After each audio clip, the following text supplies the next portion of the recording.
G'day, Professor Joseph Drew. Happy New Year! First video of 2025, and I've got some exciting things coming up in the next month or so, including some webinars and training. So please do watch out for future videos as well. This video is a really important topic though. It's all about why. Why do we keep having public policy disasters? Now, I was invited by a journal editor to write a paper on precisely this topic, and I recently had a victim of a public policy disaster in New South Wales ask me this question also. So this is a really important video, and I encourage you to share it. Don't forget to subscribe and listen to it all the way through. Thank you. So on the left of the screen here, you can see the paper that I was recently invited to write on precisely this topic. At State and Local Government Review, we don't rank it particularly highly in Australia, but our ranking system's rubbish. It is a very good journal and I recommend it to you. Now, my university kindly paid to make this open access, which means that when it is published online the next couple of weeks, maybe a month, you'll be able to download a copy for free. Normally you have to pay for academic papers and it will go through the steps. That paper is focused on amalgamations, but the steps and the ideas that I explicate in the paper are relevant to any public policy. Now, these ideas go back 2,400 years to Aristotle. There is no excuse for us having public policy disasters time and time again. Now, I go through this in even more detail in my book that's coming out very, very shortly called Creating Human Value. And I set out what you must do and what it is for reasoning to be sound, and what it is for reasoning to be valid, and how to construct what's called a syllogism. But basically, at the moment here, I just want you to go understand the main things we're not doing.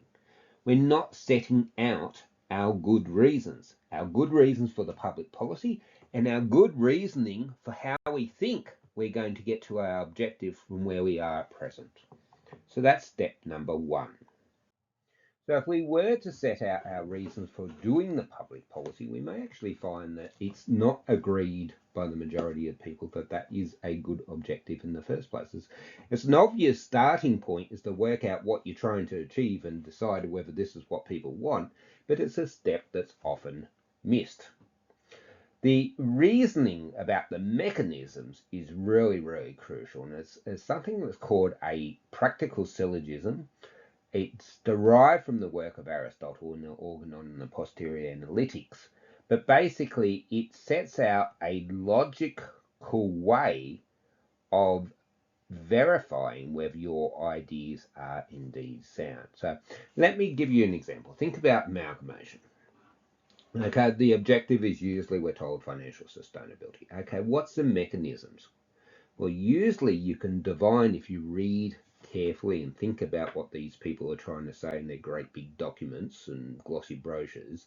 Usually the reasoning seems to be that our public policy architects believe that bigger councils are more efficient and more efficient councils are more sustainable.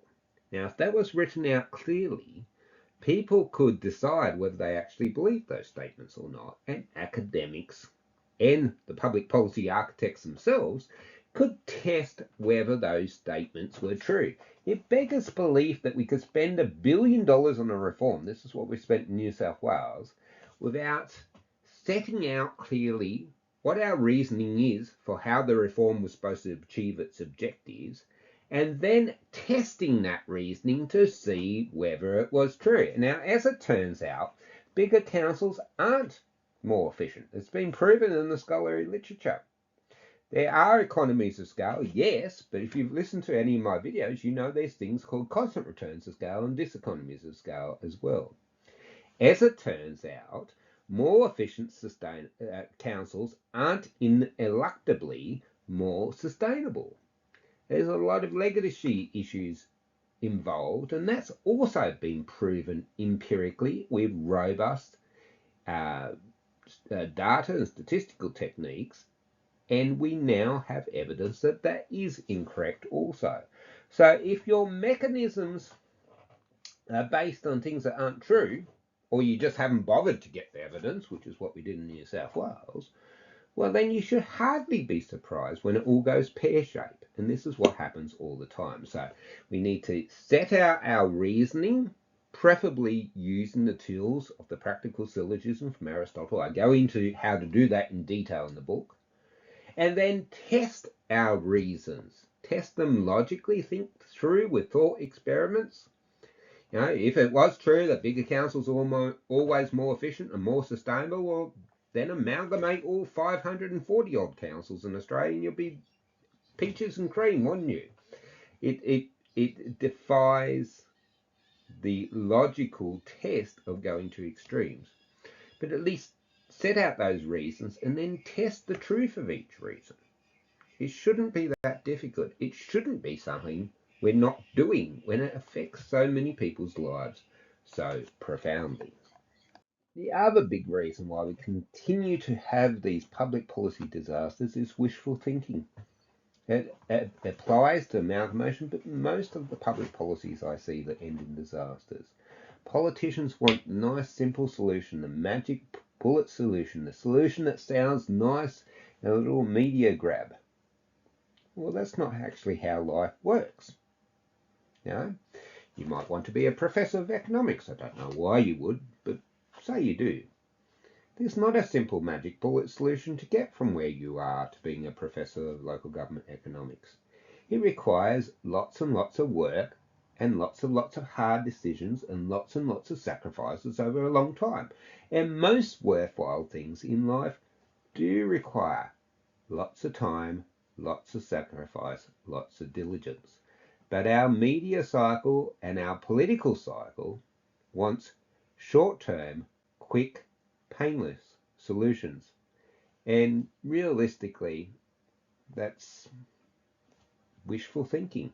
And that's what gets us to where we usually end up in Australia. Now, as an example, up in the top right-hand corner there, I put a copy of the Public Management Review paper on the amalgamations in New South Wales.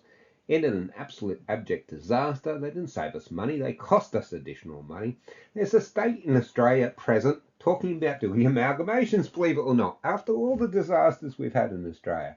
So if you're in that state, please download a copy of that paper and hand it to your decision makers and get them to understand that, yes, it would be nice to have a simple, quick, painless fix, but reality is, if you don't set out your thinking, if you don't test your evidence, the chances are it's going to actually result in the opposite outcome. So I hope you found this video helpful and thought-provoking. You know, when did you last hear politicians set out their good reasons for doing anything? Wouldn't it be good if they did? And wouldn't it be good if we then tested their reasoning and the opposition parties tested their reasoning rather than just trading insults in their parliaments? We'd all be better off. These are old ideas, and I think it's probably time that we return to them so that we can bring an end to this needless suffering at the hands of public policy architects. Thank you very much for your time. Goodbye.